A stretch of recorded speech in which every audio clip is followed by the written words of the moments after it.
I was standing at the kitchen sink on a completely unremarkable Tuesday afternoon, my hands submerged in warm, soapy water as I scrubbed a bright green plastic dinosaur toy. Outside the window, the Portland rain was coming down in a steady, calming drizzle, a stark contrast to the humid, suffocating weather of my hometown in Charleston. Reese, my 2-year-old son, was sitting on the living room rug just a few feet away. He was babbling happily to himself, attempting to build a tower out of brightly colored wooden blocks. He had just managed to stack 4 of them, a new personal record, and the look of absolute, pure concentration on his little face made my heart swell. Then, my phone buzzed against the granite countertop, shattering the quiet peace of my afternoon. I wiped a wet hand on my jeans and leaned over to check the screen. The caller ID flashed a name that instantly made the muscles in my neck tighten. Isadora. My mother. I stared at the glowing screen for a long, heavy moment. The water from my hands dripped onto the counter, forming small puddles. My mother never called me on a Tuesday. In fact, she rarely called me at all. Our communication over the past few years had been reduced to obligatory, superficial texts on major holidays, and even those felt like they were sent by a robotic PR assistant rather than a parent. When my mother actually picked up the phone to call me, it was never to ask how I was doing. It was always because she needed something, or more accurately, because she needed me to play a specific role in whatever grand theatrical production she was currently staging for her high society friends. I took a deep breath, steeling myself, and picked up the phone. I swiped the screen and brought the speaker to my ear. Before I could even form the word hello, her voice came through, loud and sharp, dripping with that practiced, aristocratic sweetness she used when she was trying to mask a command as a casual suggestion. "Sloan, darling," she sang out, the artificial warmth in her tone setting my teeth on edge. "I am calling to formally invite you to your father's 35th company anniversary gala next weekend. It is going to be spectacular, Sloan. It doubles as his birthday celebration. We have rented out the grand ballroom at the historic hotel downtown. I am talking a 12-piece live orchestra, imported champagne, ice sculptures. 300 of the most influential people in the entire state will be there. Politicians, real estate tycoons, investors. It is the event of the decade." I leaned against the counter, watching Reese proudly place a 5th block on his tower. He clapped his tiny hands together in triumph. "A gala?" I asked, keeping my voice carefully neutral. I had learned a long time ago that giving my mother any emotional reaction was like throwing gasoline on a fire. That sounds like a massive undertaking for Dad. Is he doing okay with the stress of it? "Oh, he is absolutely thrilled." She dismissed my concern with a quick, irritated huff. "He has been working on the guest list for weeks. But listen to me closely, Sloan. This is the important part. I need you to RSVP, yes, but I need you to come alone." I frowned, my grip on the phone tightening slightly. "Come alone?" "Yes, alone," she repeated, her tone dropping its sweet facade and taking on a hard, condescending edge. "Do not bring a +1. Do not bring anyone you might be casually seeing. You know exactly how people talk in our circle, and everyone knows you have not exactly settled down or found any real stability in your personal life yet. Your father has a very specific image to maintain for the company board. I want this night to be absolutely perfect. Especially because, well, I am not supposed to spoil the surprise, but your sister Daphne has a massive, life-changing announcement to make at the party." A cold, familiar knot of dread began to form in the pit of my stomach. Every single time my mother talked about my younger sister, Daphne, it was accompanied by that exact tone of breathless, triumphant pride. Daphne was the golden child. The beautiful, charismatic socialite who could do no wrong, even when she was doing everything wrong. "What announcement, Mom?" I asked, though a part of me already knew I was going to hate the answer. My mother practically squealed into the receiver, the sound piercing my eardrum. "Daphne is pregnant. She is 4 months along. She is finally going to give your father his very first grandchild. The first heir to the family legacy. You should see your father, Sloan. He is over the moon. He is already talking to contractors about clearing out the entire east wing of the estate to build a custom nursery. He went out and bought miniature golf clubs yesterday. He is completely ecstatic. So, you simply must be there to support her. Just wear a nice, understated dress, stand near the back, smile, and let your sister have her moment. The words hit me like a physical blow to the center of my chest. All the air violently rushed out of my lungs. The first grandchild. The first heir. I reached out and gripped the edge of the cold granite countertop, my knuckles turning stark white from the intense pressure. I looked away from the sink and stared directly at my son. Reese, my actual flesh and blood. A beautiful, breathing, living boy who had been laughing, eating, sleeping, and growing in this world for nearly 2 entire years. A boy with my father's exact dark, intense eyes and my father's stubborn chin. "Mom," I whispered. My voice sounded foreign to my own ears. It was a hollow, trembling sound, vibrating with a sudden, violent mixture of profound grief and absolute rage. "What are you talking about? Dad knows Reese is turning 2 years old next month, right?" There was a pause on the line. A dead, heavy, suffocating silence that lasted exactly 3 seconds too long. When my mother finally spoke again, the bright, chirpy society lady vanished entirely. Her voice was replaced by a venomous, icy growl that made the hairs on the back of my neck stand up. "Listen to me very carefully, Sloane," she hissed, each word clipped and precise. "Do not do this. Do not be selfish. Do not try to ruin your sister's special night with your delusional, desperate stories. Your father is an incredibly stressed man running a massive corporation, and he does not need to be dragged down by your pathetic need for attention. You will come to this party, you will keep your mouth shut, you will applaud your sister, and you will not make a scene. Do you understand me?" Before I could even open my mouth to respond, the line went dead.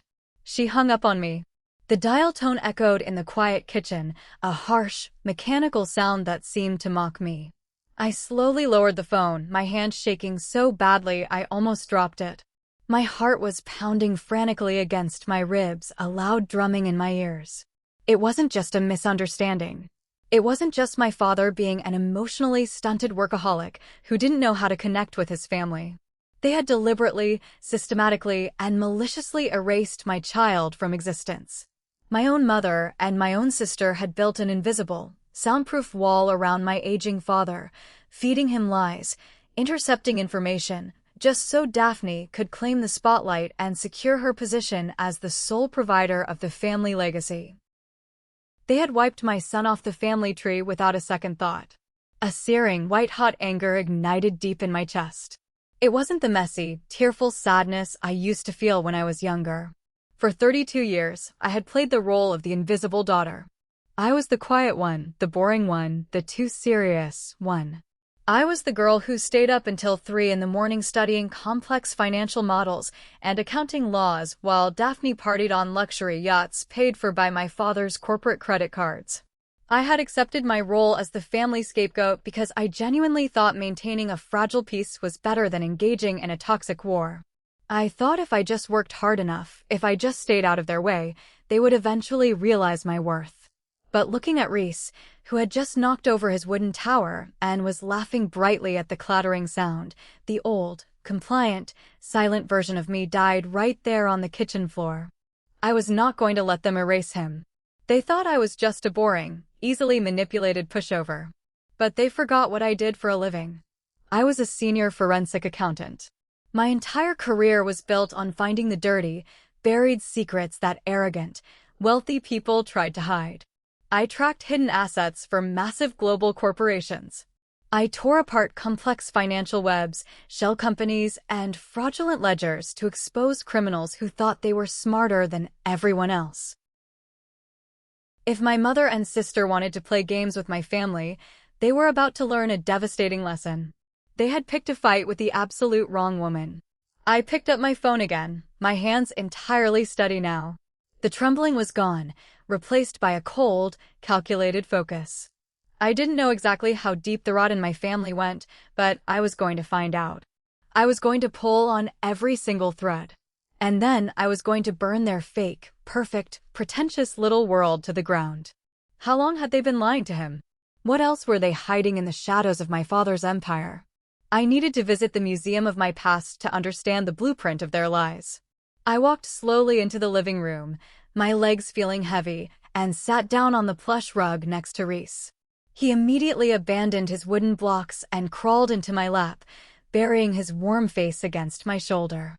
He smelled like baby shampoo, warm milk, and that sweet, indescribable scent of pure innocence. I wrapped my arms around his small body, holding him tightly against my chest, and closed my eyes. As I sat there rocking him, a flood of bitter, acidic memories washed over me. I often referred to this collection of memories as my museum of pain. It was a carefully curated mental gallery of every single time my family had made it painfully, undeniably clear that I did not matter. And I needed to walk through those exhibits now to fuel the fire I was going to need for the days ahead. The first exhibit in my museum was my college graduation. I had busted my back for 4 grueling years. My father, a man who believed that women only needed enough education to find a wealthy husband, flatly refused to fund my degree. He told me that studying finance was a waste of time and that I lacked the killer instinct for business anyway. So, I paid my own way. I worked 2 part-time jobs, one at a campus coffee shop pulling espresso shots at 5 in the morning, and another doing data entry for a local tax firm late into the night. Despite the chronic exhaustion, I graduated summa cum laude, top of my class, with highest honors in forensic accounting. I clearly remember standing on the campus green in the sweltering May heat, my black graduation gown clinging to my sweating back. I scanned the massive crowd of cheering parents holding balloons and bouquets of flowers, desperately looking for a familiar face. My mother and father were there, sitting in the 4th row. But they weren't watching the stage. My father was aggressively typing on his BlackBerry, and my mother was constantly checking her diamond-encrusted watch, sighing loudly.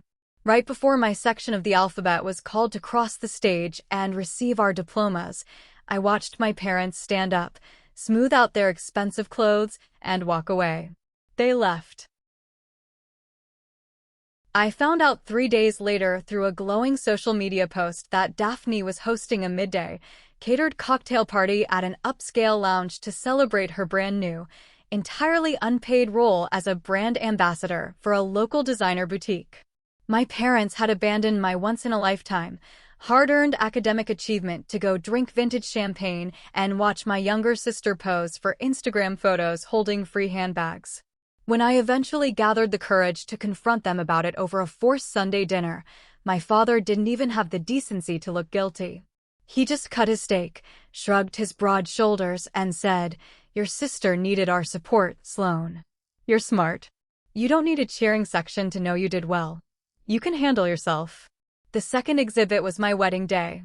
When Kieran asked me to marry him, we agreed instantly that we didn't want a massive, pretentious country club wedding full of corporate executives we didn't know. We wanted something intimate, genuine, and real. We rented a beautiful, rustic barn in the Oregon countryside, surrounded by towering pine trees and string lights.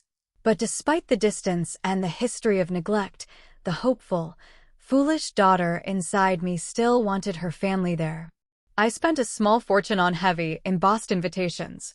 I handwrote a personal letter to my father, telling him how much it would mean to me to have him walk me down the aisle. I mailed them out and checked the mailbox every single day. For weeks later, the RSVP cards were returned to me in the mail. They were completely blank. No signature, no note of apology, no explanation. Just empty cards slid into an envelope. They didn't come to my wedding. They spent that entire week in Paris. Daphne had suffered a minor, dramatic breakup with a guy she had been dating for 2 months, and my mother convinced my father that Daphne desperately needed a family healing vacation in Europe to recover from her broken heart. Kieran's family had stepped in, surrounding me with overwhelming warmth and love that day, but the phantom pain of those empty chairs on my side of the aisle left a permanent, invisible scar on my soul. But the final exhibit, the one that was the grand centerpiece of my museum, the one that still made my chest physically ache just thinking about it, was the birth of Reese.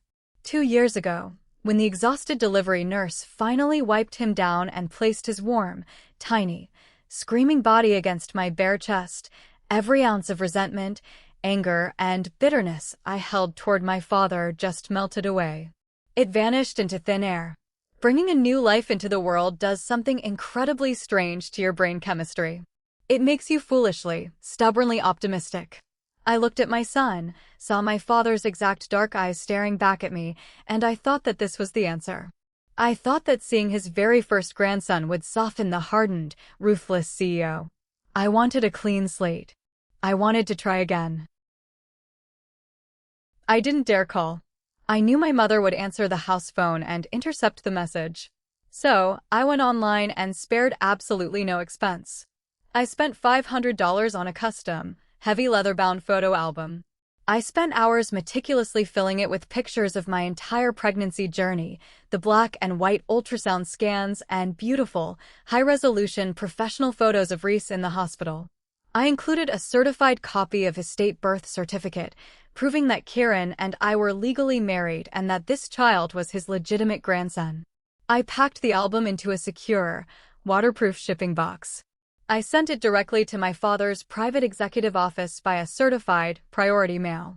I tracked that package on my phone obsessively, refreshing the page every hour until the green notification finally popped up, delivered. Signed for by front desk. And then I waited. I waited for a phone call. I waited for a short email. I waited for a text message. I even foolishly waited for a knock on my front door, half expecting my father to fly across the country to see his grandson. 730 days passed. 2 entire years of absolute, deafening, soul-crushing silence. Every single time I looked at my silent phone, a small piece of my hope withered and died, until there was nothing left inside me but a cold, hard, impenetrable shell. I convinced myself that my father was just a heartless monster who genuinely did not care about his own flesh and blood. I accepted the harsh reality that Reese would simply never know his grandfather, and I told myself it was probably for the best. But now, sitting on the rug with my son safely in my arms, the truth finally clicked into place in my mind like the intricate gears of a vault door locking. My father hadn't ignored the leather album. He never even saw it. Isadora and Daphne had built a massive fortress of lies to protect Daphne's status as the only child who mattered. They had intercepted the wedding invitations. They had stolen the photo album right off his desk. They had actively, aggressively manipulated reality. But why? My mother was cruel, vain, and self-centered, yes. But she was also incredibly lazy. Orchestrating a lie of this massive magnitude, intercepting federal mail at a corporate office, managing a false narrative for 2 entire years, keeping a family secret under wraps, required intense effort, constant risk, and unending vigilance. People only work that incredibly hard to hide something when they are absolutely terrified of what will happen if the truth comes out into the light. It wasn't just about simple family favoritism anymore.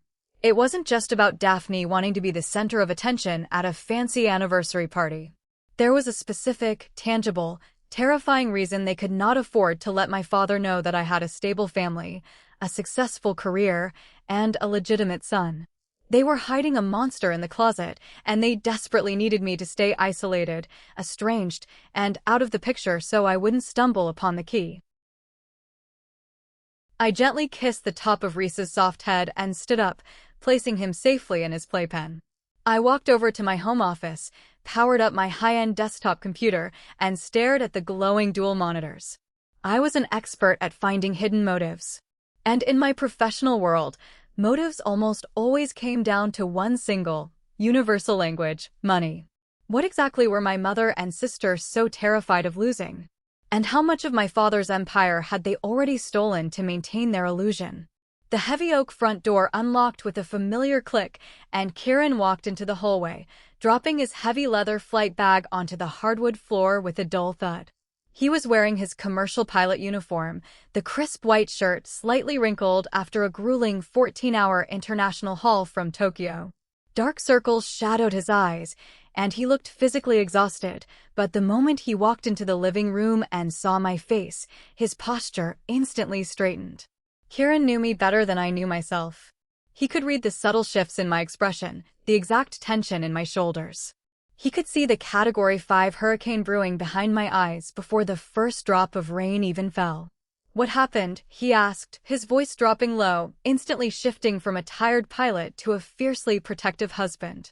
He walked over, bypassing the couch entirely, and wrapped his strong arms tightly around me.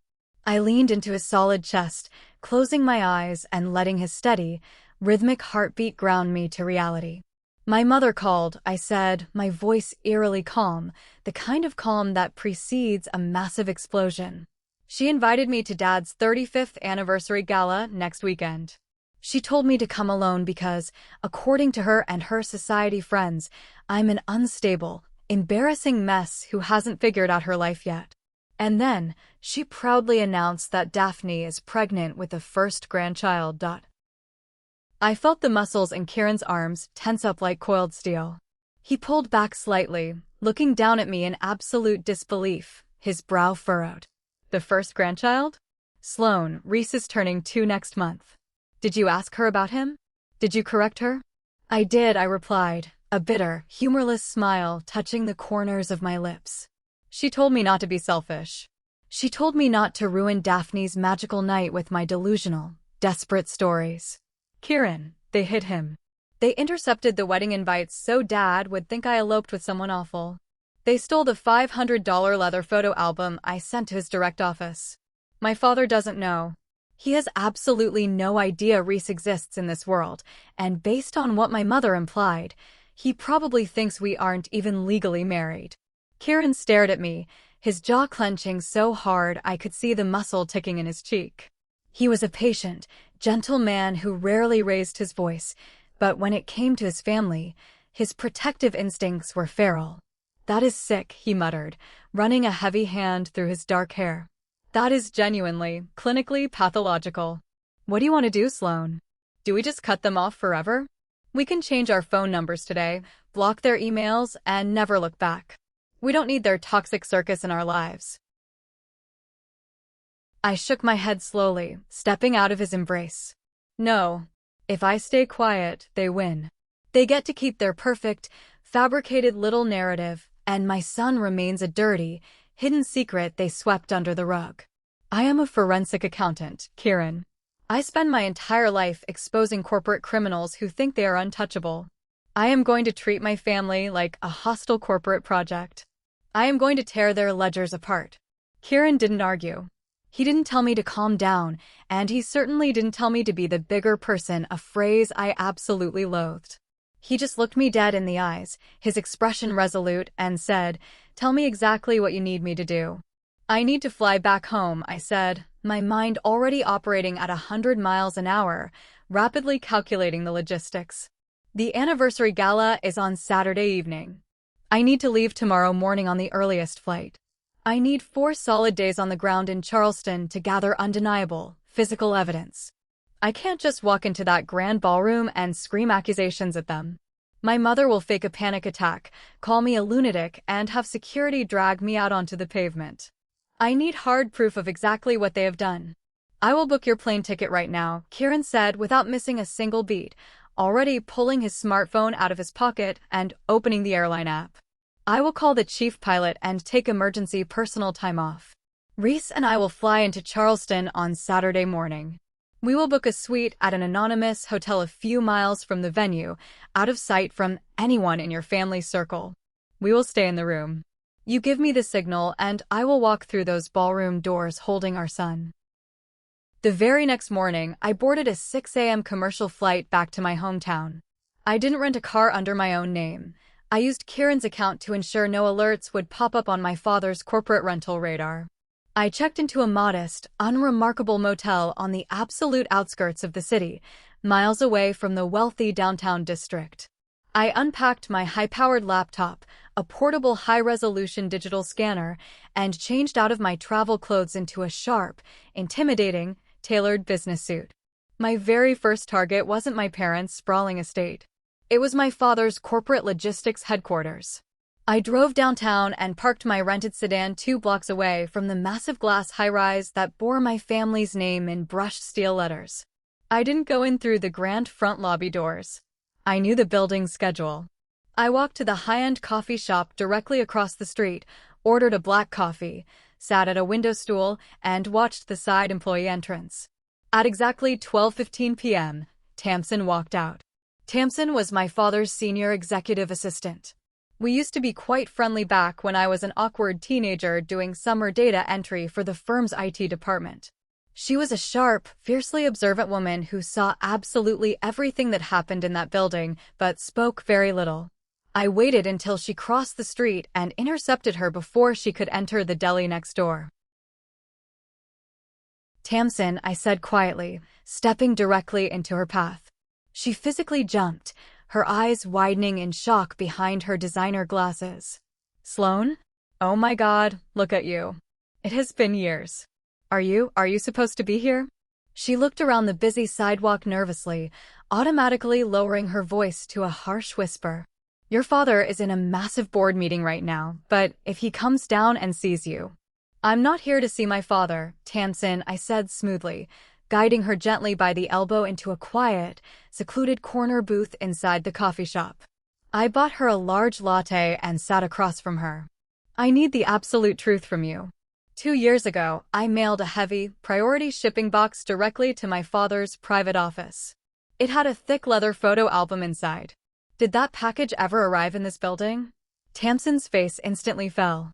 A dark shadow of deep, unresolved guilt crossed her features.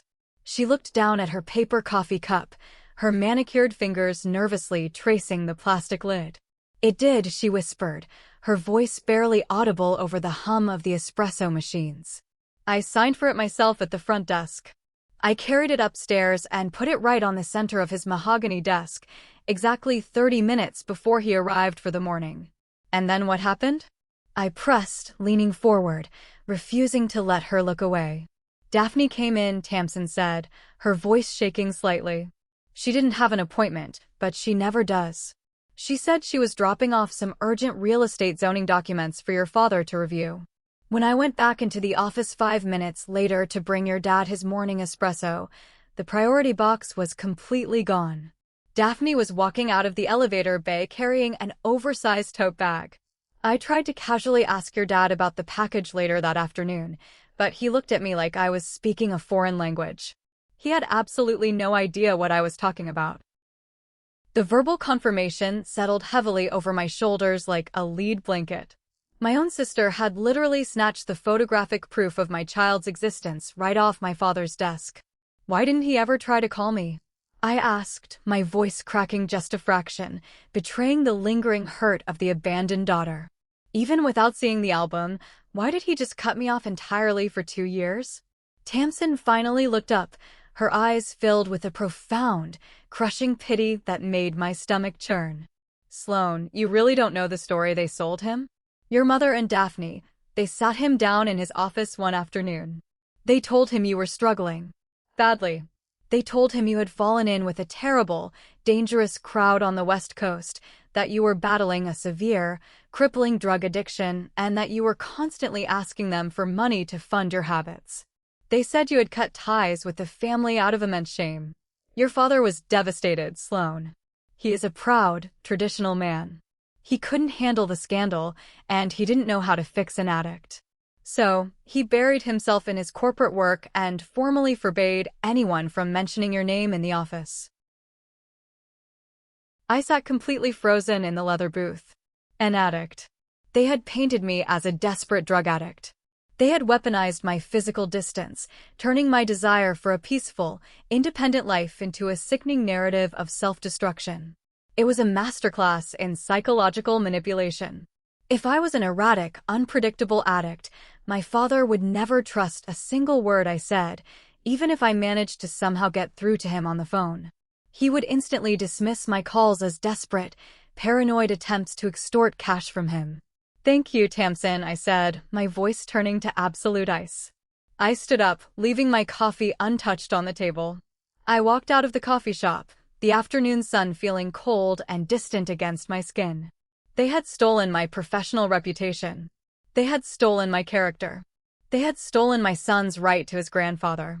Now, I was going to find out exactly what else they had stolen, because a lie of that magnitude is never just about preserving a pristine family image.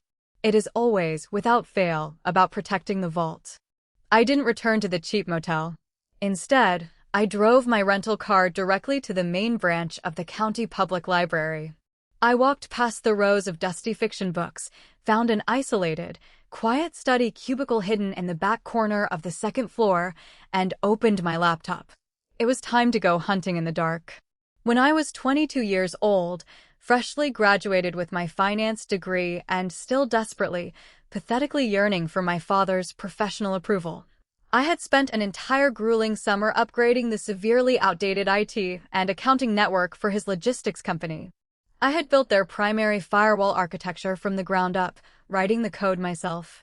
My father, in his typical dismissive, cost-cutting fashion, hadn't bothered to hire an external cybersecurity firm to update or replace my work in the years since, simply because it was running perfectly and, more importantly, it had been free labor. I knew the backdoor access protocols by heart. I knew the master administrative passwords that the older, complacent IT guys on his payroll never bothered to change because they arrogantly believed the internal system was impenetrable. It was a beautiful, deeply poetic, ironic twist of fate. The very technical skills my father had continuously belittled and dismissed as secretarial work were about to hand me the master keys to his entire corporate kingdom. I connected to the library's public Wi-Fi network, immediately ran my internet traffic through 3 separate, heavily encrypted VPN tunnels to mask my IP address, and quietly knocked on the company's digital backdoor. The server didn't even blink or trigger a warning. I was in. I bypassed the primary, outward-facing accounting ledgers entirely. Those were the shiny, perfectly sanitized numbers they proudly showed the board of directors, the shareholders, and the IRS. Those books were clean. I went straight for the hidden, secondary contingency accounts, the emergency operational reserve funds, and the executive blind trust accounts. In the corporate world, this was exactly where the dark money lived. For the first 4 grueling hours of staring at the screen, my eyes burning from the blue light, everything looked frustratingly normal. I scrolled through endless spreadsheets full of standard operational costs, diesel fuel budgets, fleet maintenance reserves, and employee payroll taxes. But then, buried deep within a subfolder on the 3rd server, I found a directory labeled with a vague, unassuming title, Real Estate Acquisition and Strategic Development. I paused, my finger hovering over the mousepad. My father's company moved heavy freight across the country. They absolutely did not develop commercial real estate.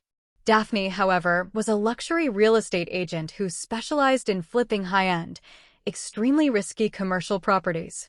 I clicked open the massive folder of PDF bank statements and began to systematically follow the money. I am a senior forensic professional. I know how to track numbers moving through complex shell companies and dummy corporations like a bloodhound tracking a fresh scent in the snow. I saw the very first glaring anomaly dated exactly 2.5 years ago, which happened to be right around the exact same time Daphne started obnoxiously flaunting her massive, self-made success on her social media accounts, posting pictures of new sports cars and designer wardrobes. It was a staggering withdrawal of $500,000. It was authorized by my mother, Isadora, using her emergency spousal executive clearance, citing a highly unusual, confidential vendor payout for facility expansion. I cross-referenced the routing numbers attached to the wire transfer. The $500,000 didn't go to a construction vendor.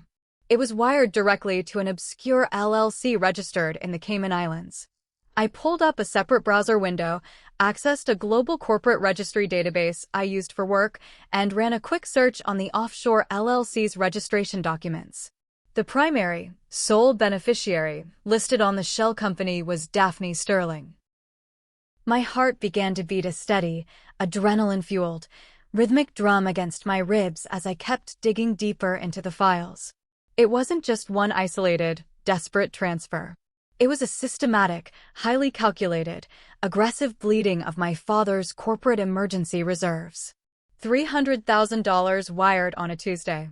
$700,000 wired 2 months later. Every single time Daphne engaged in a flashy property flip that went sour, Every time she bought a toxic piece of commercial land she couldn't sell, the logistics company's reserve fund magically, silently bailed her out of bankruptcy. I pulled up the digital authorization signature logs for the past 30 months. My mother, Isadora, had physically initiated every single transaction from her personal terminal, but she had digitally forged my father's encrypted signature on the final approval forms to bypass the internal auditing software. I pulled my smartphone out of my pocket, opened the calculator app, and started punching the numbers in. I added the transfers together. I checked my math twice. I cleared the screen and checked it a third time, because the final sum staring back at me was absolutely breathtaking in its audacity. Over the last 3 years, Daphne and Isadora had successfully embezzled $4.2 million from the family company. I sat back in the hard, uncomfortable wooden library chair, staring blankly at the glowing monitor. The sheer scale of the financial theft was terrifying. My mother, the pristine socialite who constantly pretended to be far above the dirty, stressful reality of corporate business, was actively running a massive, multi-million-dollar fraud scheme just to fund my sister's fake, glamorous empire. If my father ever found out, the corporate board of directors would absolutely crucify him for gross financial negligence. The SEC would launch a federal investigation. It would cause a catastrophic, unrecoverable collapse of everything he had spent 35 years building. And suddenly, sitting in that quiet library, the mystery of the missing leather photo album made perfect, terrifying, crystal-clear sense. If my father saw that album, if he saw that I was happily married, highly successful in my career, and had given him a beautiful, legitimate grandson, he would instantly realize I wasn't the broken, desperate drug addict they claimed I was. He would reach out to me. He would bring me back into the family fold.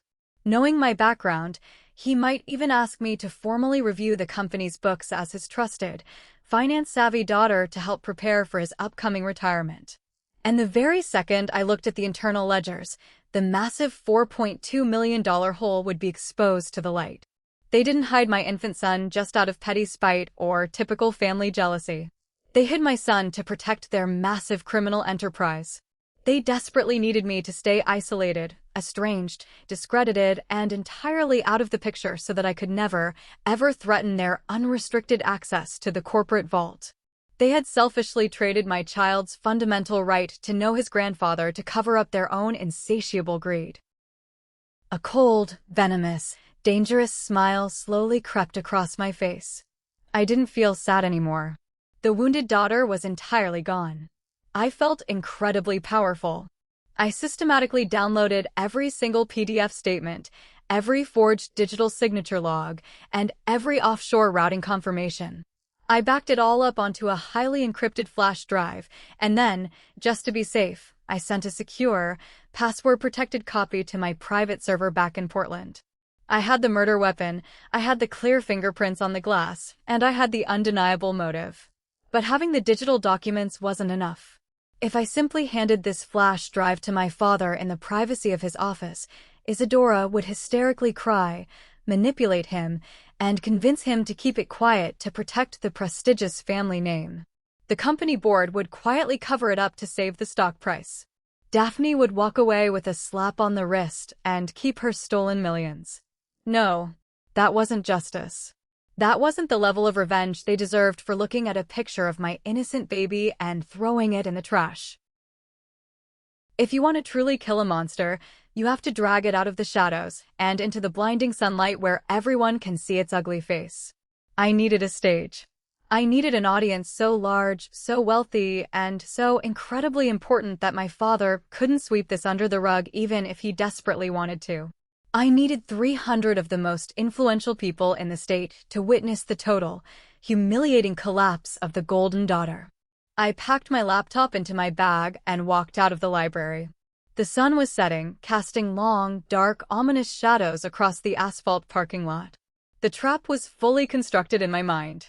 Now, I just needed to physically plant the explosive charges under the floorboards of the grand ballroom. Who could I trust to help me light the match?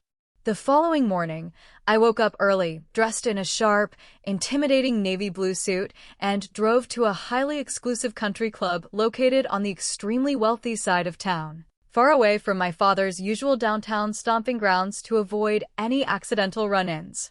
I confidently walked past the front desk, navigated to the private, wood-paneled dining room in the back, and found Gideon exactly where I expected him to be, sitting alone at a corner table, quietly sipping a glass of sparkling water and reading the morning Financial Times. Gideon was a senior managing partner at the prestigious law firm that had formerly represented my family's massive business interests for over 30 years. He was a very old, very loyal friend of my late grandfather who had founded the company. Gideon was a man made entirely of sharp, unforgiving edges, bespoke Italian suits, and an uncompromising, almost terrifying dedication to the letter of the law and legal ethics. He intimidated most people in the city, including my own father, but he had always treated me with a quiet, gruff, genuine respect because he recognized my intellect. I didn't wait to be invited. I slid into the leather booth directly across from him. I didn't waste a single second with polite, meaningless pleasantries. I immediately pulled a thick, heavy manila folder out of my leather briefcase and slid it firmly across the polished mahogany table until it touched his water glass. "Good morning, Gideon," I said, my voice completely flat and devoid of emotion. "I need you to look at this file immediately." He slowly lowered his newspaper and raised a silver, perfectly groomed eyebrow at me, carefully picking up his expensive reading glasses from the table. "Sloane, it has been a very long time since I've seen you. Your father told me you were dealing with some incredibly difficult personal issues on the West Coast." My father is currently living in a fabricated fantasy world meticulously constructed by my mother, I replied coldly, staring right into his eyes. "Open the folder, Gideon." Gideon, sensing the absolute severity in my tone, opened the file. He started reading the top executive summary sheet I had stayed up until 3 a.m. preparing. I sat in total silence and watched his expression change. It shifted from mild, polite curiosity to deep professional confusion and, finally, to absolute, rigid, wide-eyed horror. He rapidly flipped through the printed offshore bank statements, the Cayman Islands LLC routing numbers, and the undeniable proof of the forged digital signature logs. He was a brilliant, seasoned corporate lawyer. It didn't take his mind long to calculate the devastating reality of exactly what he was looking at. "This is," Gideon whispered, his voice completely losing its usual booming, authoritative resonance. He looked up at me, his face slightly pale. "This is $4.2 million. Sloane, where in God's name did you get this documentation?" "I am a senior forensic accountant, Gideon. I found it buried and hidden in the secondary corporate reserve accounts," I explained, leaning forward, resting my elbows on the table. "My mother has been actively forging my father's signature for years to funnel emergency corporate funds directly to an offshore LLC secretly owned by Daphne. They have been running this embezzlement scheme for nearly 30 months. Gideon took off his reading glasses with a shaky hand and aggressively rubbed his eyes. He looked physically sick to his stomach. "If the corporate board of directors finds out about this massive missing capital, your father could face criminal negligence charges. The entire company could be forced into liquidation. This isn't just a family dispute, Sloane. This is federal wire fraud. This is prison time." "I know exactly what it is," I said without flinching. "And they did all of this while explicitly telling my father that I was a hopeless drug addict, just to ensure I stayed far away and never accidentally looked at the corporate books. They intercepted my wedding invitations. They threw away pictures of my infant son to keep the lie alive." Gideon's head snapped up, his eyes locking onto mine. "You have a son?" "He is 2 years old," I said, feeling a sudden, painful lump form in my throat, but I forced it down with pure willpower. "His name is Reese. And he is absolutely perfect. But my family decided he shouldn't exist so they could keep stealing millions without interruption. I am going to the anniversary gala this Saturday night, Gideon. And I am going to show these documents to every single person in that room." Gideon stared at me in stunned silence for a long minute. He didn't tell me I was crazy or acting out of emotion. He didn't tell me to handle it privately or sweep it under the rug to protect the company's stock price. He looked down at the documents, thought about his ethical duty to the company, his loyalty to my late grandfather's legacy, and he nodded slowly. I will be sitting at the front VIP table near the stage on Saturday night, Gideon said, his voice hardening into absolute, impenetrable steel. If you provide the visual evidence to the room, I will provide the immediate legal verification. I will not let Patricia and Daphne destroy this company. But Sloan, I need you to understand something. Once you open this door in front of 300 people, there is absolutely no going back. Your family as you know it will be completely, irreparably destroyed. They destroyed it first, Gideon, I said coldly, gathering my briefcase and standing up from the booth. I'm just handing them the receipt. I walked out of the country club feeling lighter and more focused than I had in years. The heavy lifting was officially done. I drove back to my secluded motel room and immediately called Kieran. Everything is locked and set, I told him over the phone as soon as he answered. Reese and I are standing at the airport gate right now, Kieran said, his voice acting as a comforting, grounding anchor in the storm. Our flight lands in 4 hours. I already booked the corner suite at the hotel exactly 2 miles down the road from the gala venue. I packed Reese's little navy blue suit. He looks like a tiny, incredibly serious CEO. I laughed, a genuine, warm sound that felt almost alien echoing in my chest. Keep him safe, Kieran. Stay inside the hotel room and order room service. Watch cartoons. Keep your phone off silent mode. When I text you the specific signal, I need you to grab him and walk straight through those grand ballroom doors. We will be ready and waiting, Sloan, he promised firmly. The rest of the week passed in a highly focused blur of meticulous, tactical preparation.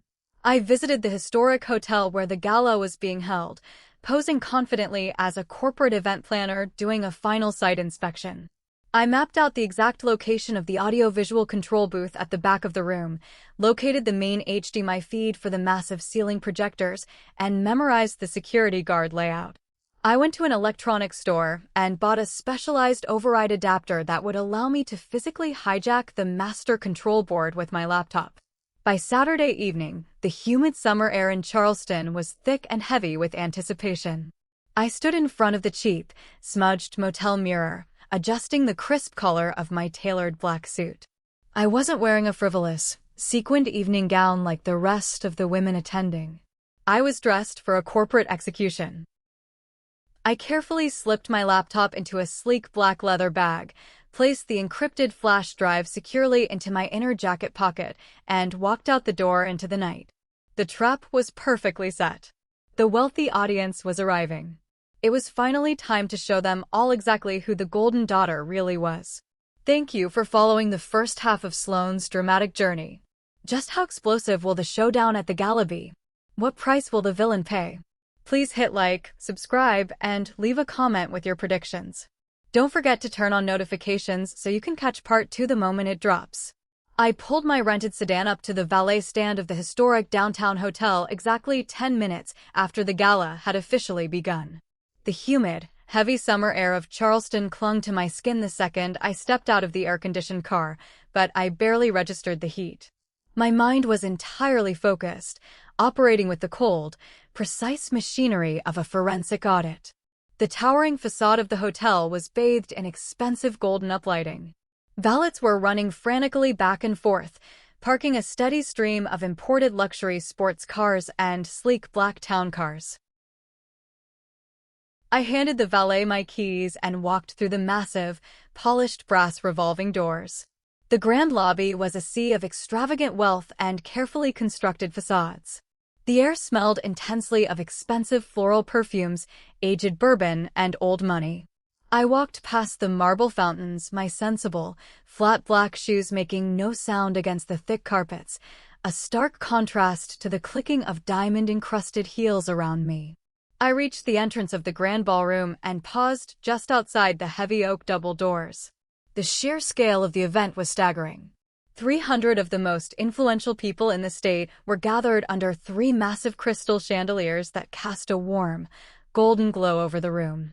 There was a 12-piece live jazz band playing softly on a raised stage in the corner. Waiters in crisp white tuxedos circulated through the crowd, carrying silver trays loaded with imported champagne flutes and caviar hors d'oeuvres. I took a deep breath, smoothing down the front of my tailored navy blue suit, and stepped inside. It did not take long for the predators to spot me. I had barely made it 10 steps into the room before my mother, Isadora, materialized out of the crowd like a shark sensing blood in the water. She was wearing a heavily beaded, silver designer gown that probably cost more than my first car. The fake, practiced smile plastered across her face did not reach her cold, calculating eyes. She grabbed my arm, her manicured fingers digging painfully into my bicep, and forcefully pulled me away from the center of the room toward a shadowed corner near the kitchen service doors. "Sloane," she hissed under her breath, her voice a venomous whisper that was entirely at odds with her glamorous appearance. "You actually showed up. And wearing a business suit to a black tie gala? You look like you are here to audit the catering staff. Where is your luggage?" "Safely tucked away," I replied, my voice smooth and utterly devoid of emotion. I gently but firmly pried her fingers off my arm. "I would not miss this night for the world, Mother." Before she could reprimand me further, a high-pitched, musical laugh echoed behind her. Daphne walked over, holding a glass of sparkling cider, her free hand resting dramatically on her flat stomach. She was wearing a custom-made, flowing emerald green gown designed to intentionally draw attention to her newly announced pregnancy. Her wealthy, hollow-eyed husband trailed behind her like an obedient lapdog.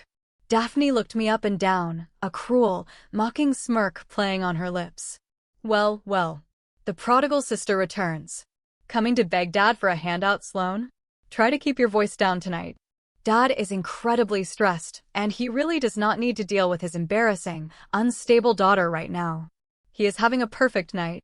Do not ruin it with your usual drama." I looked at my younger sister. I looked at the glittering diamonds around her neck, purchased with funds stolen directly from my father's emergency corporate reserves. I looked at the woman who had literally stolen photographs of my infant son and thrown them in the trash to protect her illegal offshore bank accounts. I did not yell. I did not slap her, even though my hands twitched with the urge to do so. I just offered her a slow, chilling smile. "Do not worry about me, Daphne," I said softly, my eyes locking onto hers. "I am just here to watch you perform. Enjoy the spotlight while it lasts." Daphne's smirk faltered for a fraction of a second, a brief flash of genuine unease crossing her features, but her boundless arrogance quickly pushed it away. She scoffed, flipped her perfectly styled hair over her shoulder, and turned back to the crowd. Isadora gave me one final, warning glare, silently commanding me to stay in the dark corner, before following her golden daughter back into the sea of wealthy investors. As soon as their backs were turned, I moved. I did not stay in the corner. I navigated around the perimeter of the ballroom, blending into the shadows cast by the heavy velvet curtains, until I reached the back of the room. The audio-visual control booth was set up on a raised platform behind the last row of tables. It was commanded by a young, stressed-looking event technician wearing a black polo shirt and a bulky headset. He was frantically typing on a laptop, monitoring the audio levels for the jazz band and the main HDMI feed connected to the massive, motorized projector screen hidden in the ceiling above the stage. I walked up the short flight of stairs and stepped into the booth. "Excuse me," I said, using my most authoritative, commanding corporate voice. The voice I used when interrogating hostile CEOs during an audit. "I am Sloane Sterling, Alaric's eldest daughter. We have a slight, last-minute change to the run of show for the toasts." The technician looked up, panic flashing across his face.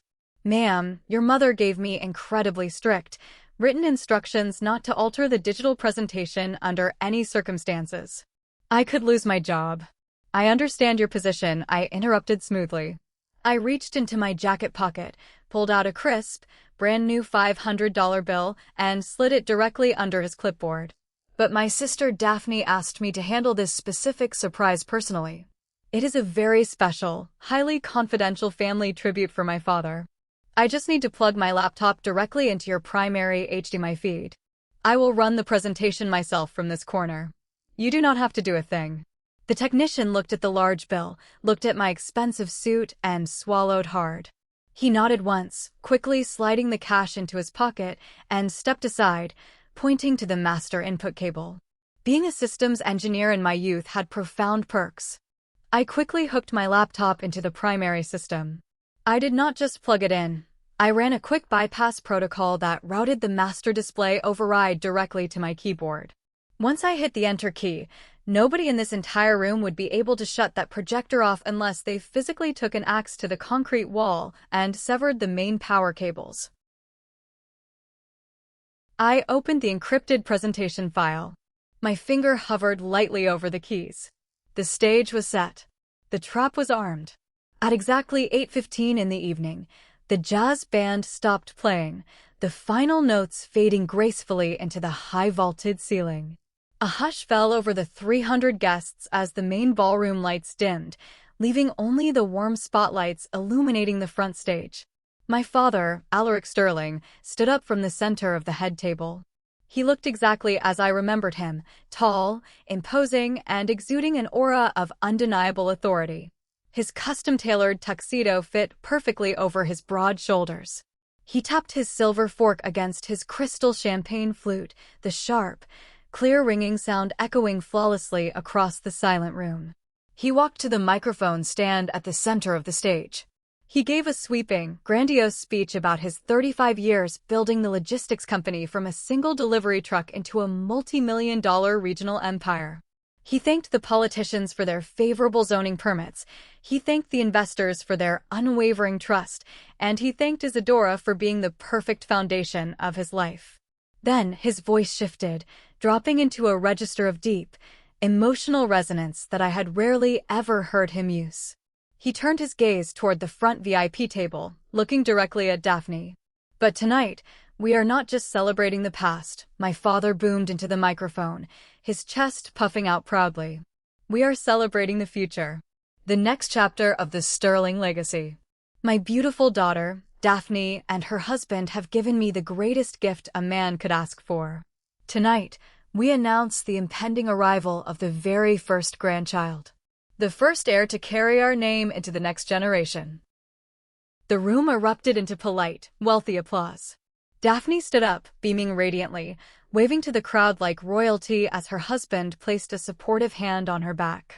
Isadora was dabbing at her dry eyes with a linen napkin, playing the role of the overwhelmed, joyful grandmother to perfection.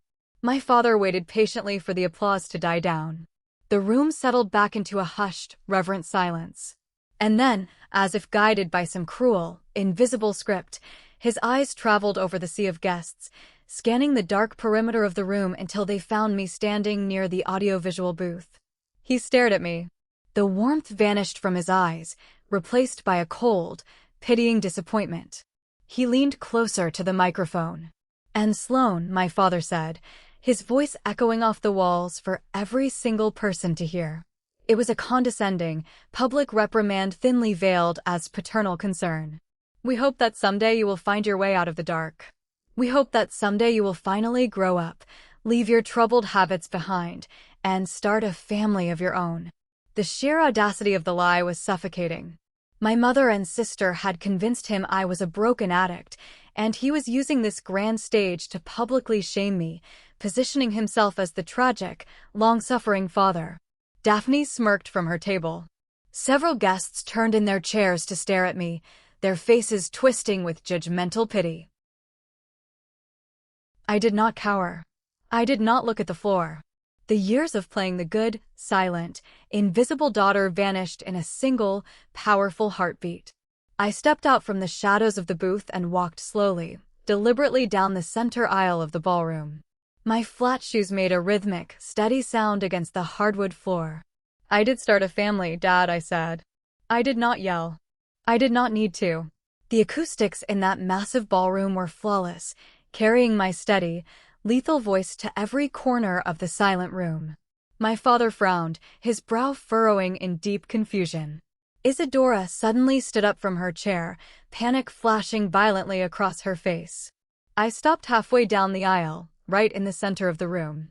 I looked dead into my father's eyes. I did start a family, I repeated, my voice cutting through the thick, tense air like a sharpened blade. I just never told you who with. Because 2 years ago, I invited you to the birth of my son. But your golden daughter right there hid my boy from you. Nobody moved. The breathing in the entire room seemed to stop entirely. Without breaking eye contact with my father, I reached into my pocket, pulled out a small wireless remote synced to my laptop, and pressed the enter button. The massive, motorized projector screen behind my father's head suddenly dropped down from the ceiling with a loud, mechanical hum. A brilliant, blinding beam of bright white light cut through the dim ballroom from the booth behind me, hitting the screen. An image, exactly 15 feet tall and incredibly crisp in high resolution, filled the entire wall. It was a photograph of Reese. My son was sitting on our living room rug, wearing his little navy blue suit, smiling a massive, joyful, toothy grin right at the camera.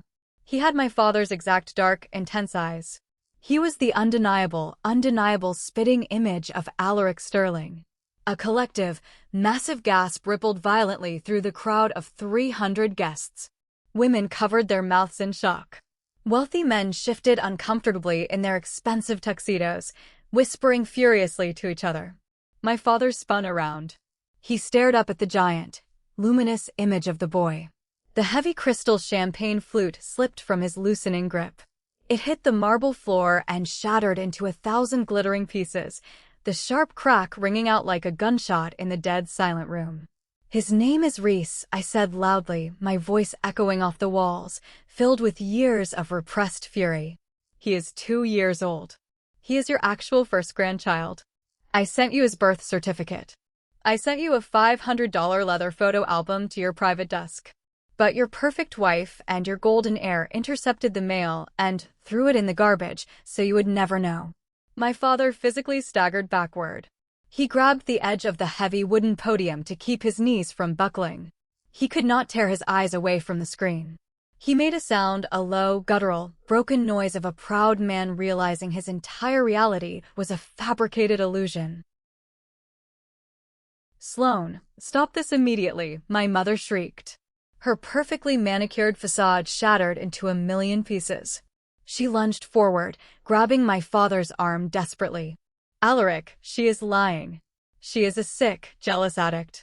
She downloaded a picture of a random child from the internet to ruin Daphne's night. Security, get her out of here. Daphne was already moving. She kicked off her high heels and sprinted desperately toward the audiovisual booth in the back, screaming at the technician to cut the power cables. I did not even flinch. I just stood my ground and pressed the spacebar on the remote one more time. The explosive charges were planted. It was time to bring the building down. The 15-foot-tall image of my beautiful, smiling son vanished from the screen, instantly replaced by a massive, glaringly bright spreadsheet.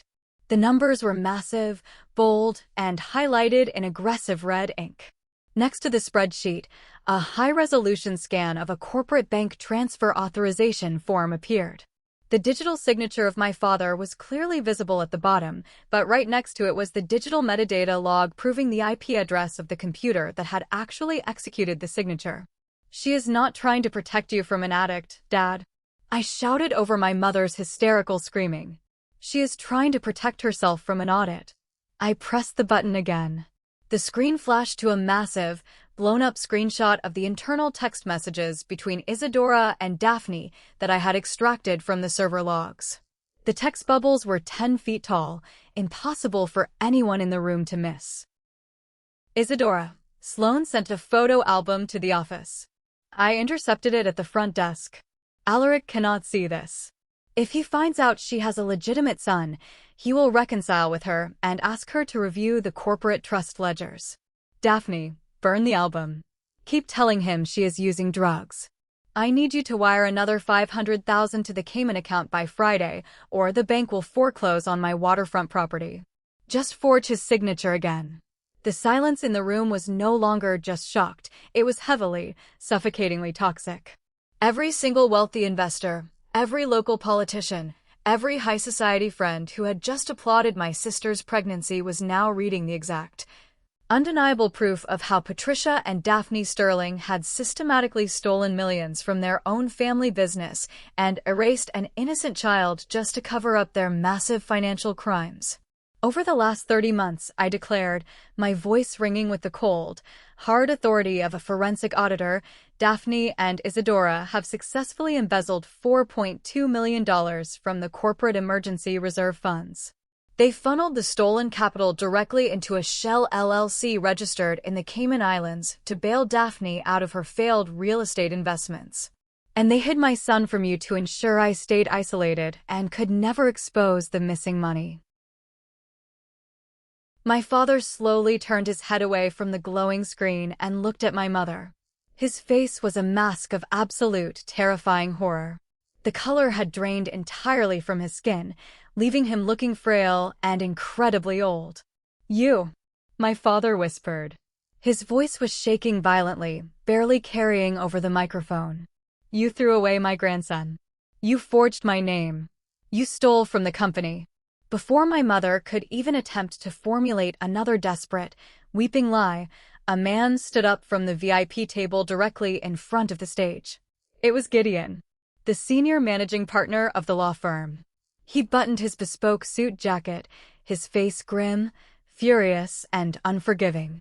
He held up a thick, heavy manila legal folder for the entire room to see. Gideon was a man deeply respected and feared in Charleston.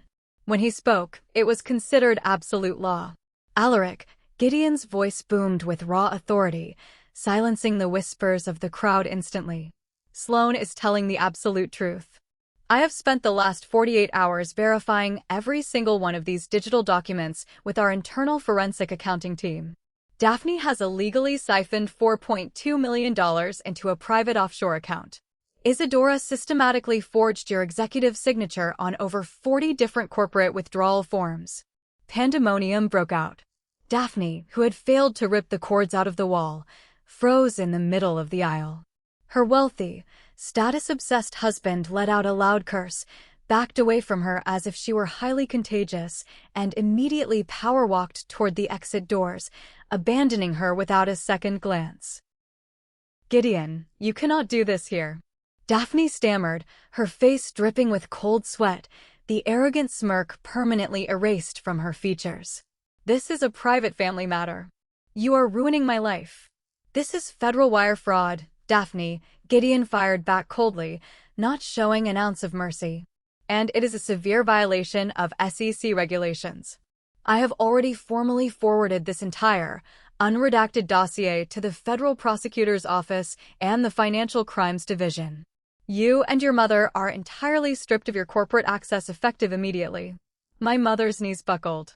She collapsed onto the marble floor in her expensive silver gown, sobbing hysterically, reaching out with trembling hands to grab the fabric of my father's tuxedo pants. Alaric, please, she wailed, tears ruining her expensive makeup. I did it for us. I did it to protect our lifestyle. Daphne needed the money to maintain our image. Sloan abandoned us. She is destroying our family. My father looked down at the woman he had been married to for 35 years. The love, the mutual respect, the decades of partnership, it all vanished from his eyes in a single second, replaced by an arctic, unforgiving disgust. He violently yanked his leg away from her grasping hands, stepping back as if touching her burned him. He did not yell. He did not curse her out. He simply turned his back on her. He turned his back on the crying, disgraced Daphne. And he looked directly across the room at me. Tears were freely streaming down his weathered, lined face, soaking into the stiff collar of his white shirt. Sloan, he whispered into the microphone, his voice cracking, sounding like a man whose soul had just been ripped out of his chest. Where is he? Where is my grandson? I reached into my pocket, pulled out my cell phone, and typed a single word to Kieran. Now. He is waiting in the lobby, Dad, I said softly. The white-hot anger that had fueled me for days finally began to drain out of my veins, replaced by a profound, heavy sadness for the time that had been stolen from us. If you want to meet him, he is right outside. My father did not hesitate for a single second. He walked away from the podium. He walked past the ruined anniversary cake, past the hysterical, screaming mother on the floor, and past the utterly disgraced, frozen sister. He stepped down from the stage and walked down the center aisle of that grand ballroom toward me, never looking back at them once. The guests parted like the Red Sea, clearing a path for him in total, stunned silence. I turned and walked out the heavy oak double doors with him. The grand lobby of the hotel was deserted, save for the soothing, rhythmic sound of water trickling from the massive marble fountain in the center of the room. As my father and I pushed through the doors, leaving the chaotic shouting and the flashing projector screen of the ballroom behind us, we saw them. Kieran was standing quietly by the edge of the fountain. He was wearing his dark suit, looking like a solid, immovable mountain of safety. And resting comfortably on his hip was Reese. My son was wearing his tiny navy blue suit, his little tie slightly crooked. He was wide awake, chewing thoughtfully on his own fist, watching the water cascade down the marble terrace. When my father saw them, his rapid footsteps faltered. The ruthless, untouchable corporate titan of Charleston physically crumbled. He stopped 10 feet away, seemingly unable to bridge the final gap, terrified that the illusion might shatter. His broad chest heaved with heavy, ragged sobs. He covered his mouth with his trembling hand, staring fiercely at the little boy who shared his exact face. A boy he had been told did not exist. Kieran looked up. He did not look angry, though I knew he despised the man for his past neglect. He just looked incredibly sad for the broken grandfather standing before him. Kieran stepped forward, gently shifting Reese in his strong arms. "Alaric," Kieran said, his deep voice echoing in the quiet lobby. "I would like you to meet your grandson. This is Reese." My father took a hesitant, trembling step forward.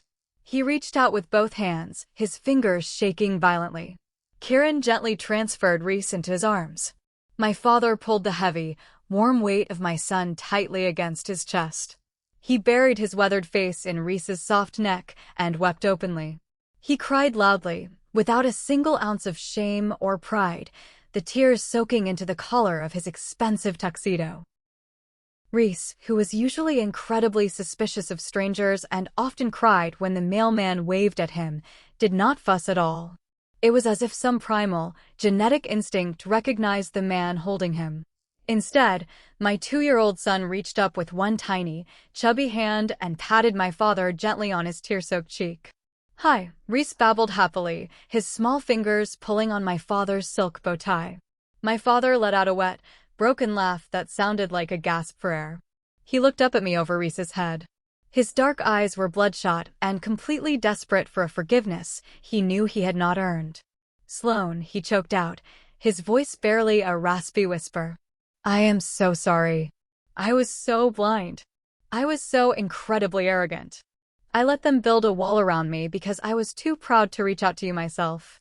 I believed their lies because it was easier than facing my own failures as a father. I let them steal these 2 years from us. I am so profoundly sorry." I walked over and placed a hand firmly on my father's shaking shoulder. It was the first time I had initiated physical contact with him in over a decade. "I know, Dad," I said quietly, feeling the sting of tears in my own eyes. "I know. But we're here now." We stood there by the fountain for a long time. 3 generations, finally standing in the undeniable truth. Inside the ballroom, the massive corporate empire he had spent 35 years building alongside my mother was violently collapsing into dust and scandal. But out here in the quiet lobby, holding his grandson for the very first time, it was the only moment that actually mattered. The power dynamic had permanently shifted. I was no longer the outcast begging for scraps of affection. I had saved his company, and I had given him his family back. The fallout from that explosive night at the Gala was brutal, incredibly swift, and entirely merciless. When you build a house entirely out of stolen money and malicious lies, it only takes one strong gust of wind to level it to the ground. On Monday morning, just 36 hours after I had dropped the projector screen in the ballroom, Gideon officially filed the federal wire fraud documents with the authorities. Because the corporate trust funds had been moved across international borders into offshore Cayman accounts, the investigation immediately became a severe federal matter. The FBI raided Daphne's luxury real estate office on a Tuesday afternoon, carrying out dozens of boxes of hard drives and paper files in front of her entire staff and a crowd of local reporters. Daphne was formally indicted 3 weeks later. The golden daughter of Charleston high society was plastered across the front page of the local business journals in handcuffs. Completely disgraced and facing federal prison time, she was forced to surrender her real estate license in total humiliation. The government seized her offshore accounts to pay back the $4.2 million she had stolen. She had to liquidate her sports cars, her designer jewelry, and her waterfront mansion just to pay for her massive criminal defense team. Her wealthy husband, realizing the money and the status were entirely gone, filed for a highly publicized divorce just 2 months into the federal investigation. He claimed a complete loss of trust and fought viciously to ensure Daphne received nothing in the settlement. Isadora's fate was arguably much worse, at least in her own shallow, status-obsessed mind. When the news of her massive hidden debts and her conspiracy to steal from the family trust leaked to the country club elite, she became an instant social pariah. The wealthy women she had played tennis with for decades suddenly stopped returning her phone calls. She lost her coveted, powerful seat on the charity board, then the historical society, and finally, she was quietly asked to resign her prestigious membership from the country club entirely to avoid bringing further scandal to their establishment. My father showed absolutely zero mercy to the woman who had thrown away his grandson. He immediately moved out of the massive historical estate they had shared for 35 years and filed for divorce, citing irreconcilable differences and extreme, criminal financial abuse. He hired a ruthless, highly aggressive team of divorce attorneys to ensure Isadora would only walk away with the absolute bare minimum required by state law. She called me once, about 4 months after the gala. I was sitting on my porch in Portland, watching Reese play in the grass. "Sloan, you won," Isadora sobbed hysterically through the phone, her voice thick with desperation. "You proved your point. You destroyed us. Please, just tell your father to let me keep the summer house. I have nowhere else to go. My friends have abandoned me. I am living in a rented apartment." I did not feel a single ounce of pity. I remembered the 2 years of silence.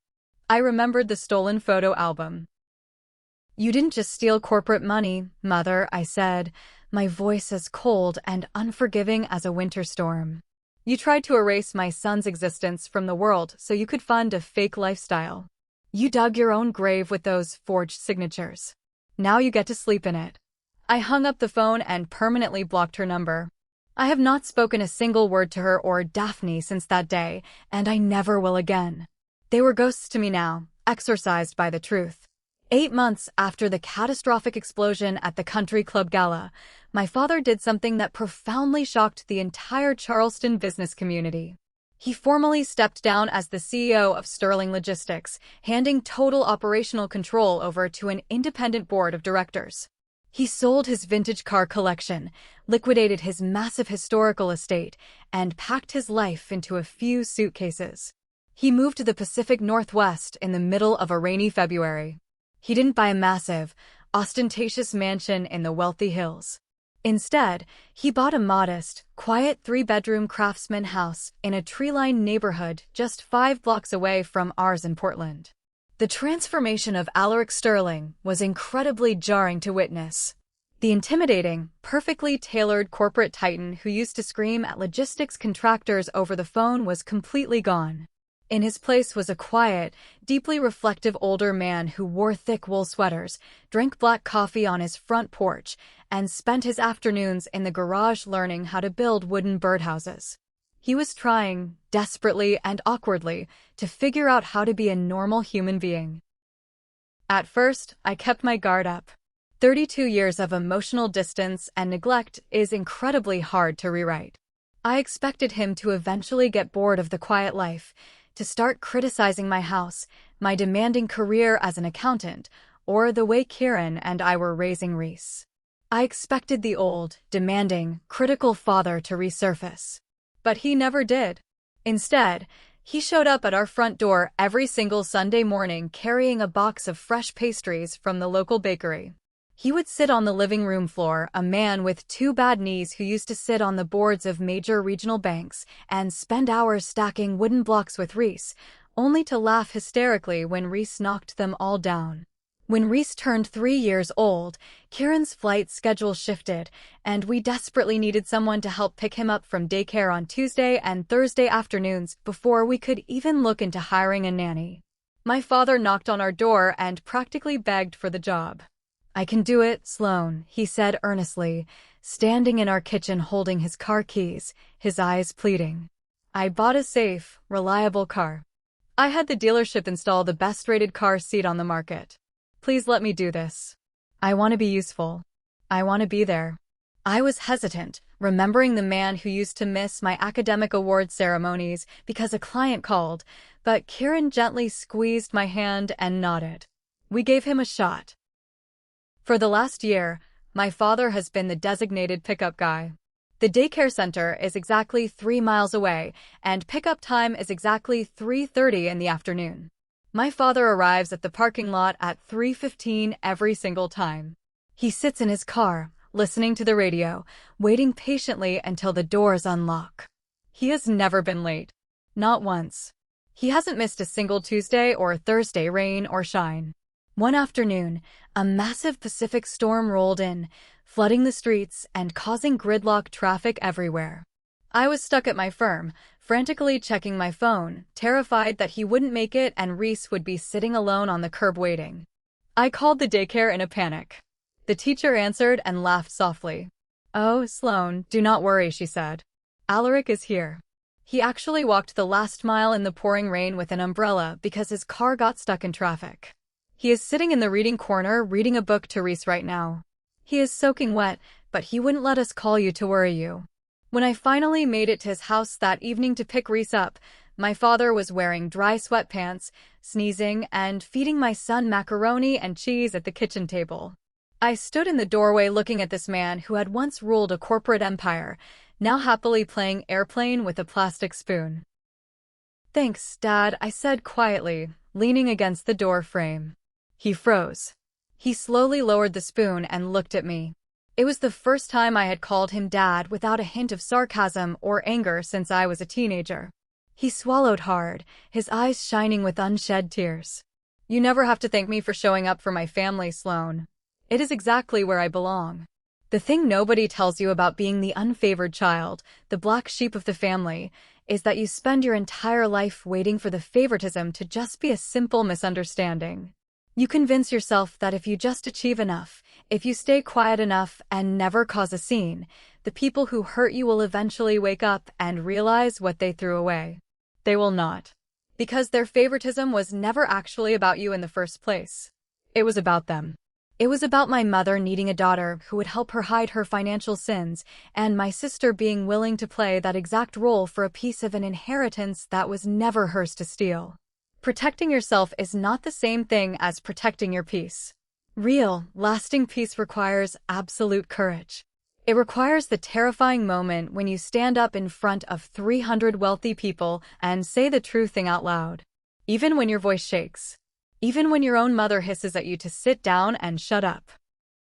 If there is someone in your life who constantly insists on being the bridge between you and the people you love, ask yourself why. Bridges are meant for crossing. The people who build them and then stand there aggressively guarding the gate are not protecting anyone but themselves. Walk around them. Drive to the office. Show up with the proof in your hands. Do whatever it takes to let them see what they were told didn't exist. The truth will not deliver itself. Mine almost didn't. Looking at my father sitting on the floor, patiently stacking wooden blocks with my son, I realized that the war was worth it. Sometimes, you have to burn the fake empire to the ground to find the real foundation underneath. I often look back on that night at the gala, and I ask myself, was I too cruel? Did I go too far by destroying my mother and sister so publicly, stripping them of everything they had? Or were they simply forced to pay the ultimate price for their own staggering greed and malice? What do you guys think? Let me know. Thank you so much for watching my story.